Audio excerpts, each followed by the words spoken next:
AG2R La Mondiale vous présente C'est le Nord.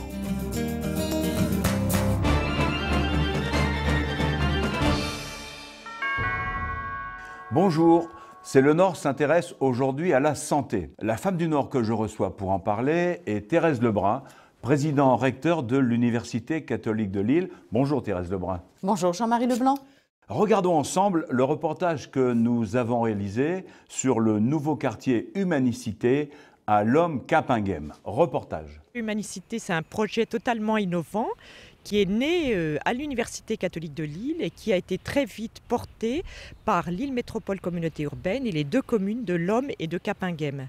C'est un projet de développement territorial autour du handicap et de la dépendance, avec comme point fort la mixité sociale, donc le souhait de permettre aux personnes de tout handicap de vivre dans un quartier de vie et de ville au milieu d'habitants normaux, de familles, avec la présence d'étudiants et d'activités commerciales. C'est une expérience unique dans la région, en France et on nous dit même en Europe. Thérèse Lebrun, vouloir créer un quartier autour d'établissements sanitaires avec des centres de formation, des logements, des commerces, mixer les populations, c'est vouloir créer un nouvel espace de vie, un nouvel espace de ville.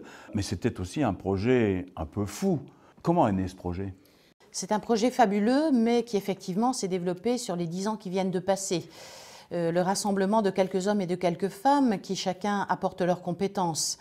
Économistes de la santé, Jean-Claude Saillet et moi-même estimions que les questions liées au vieillissement de la population dès le début des années 80 étaient des questions communes, mais qui allaient se développer dans le temps. Notre président de conseil d'administration, le docteur Jacques Richir, était passionné par les questions de gériatrie, estimant qu'il fallait pouvoir prendre en charge les patients, y compris dans leur maintien à domicile. Et notre directeur du groupe hospitalier pensait que le vieillissement de la population allait obliger à mieux considérer la santé globale du sujet et que l'hôpital avait à être un acteur de l'aménagement et du développement du territoire. Et cette mixité attendue entre malades et non-malades, comment va-t-elle s'opérer concrètement ? Plutôt que de parler de malades et de non-malades, on va parler de différentes populations. Nos 500 étudiants qui vont arriver en janvier 2013, des soignants, des enseignants-chercheurs, des gens de différents niveaux socioculturels et professionnels.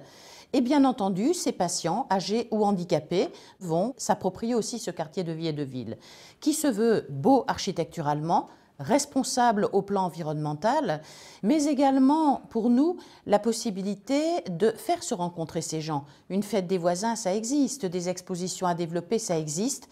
Et donc nous allons essayer d'inventer ce vivre ensemble et là tout est devant nous. Merci Thérèse Lebrun et à bientôt dans C'est le Nord.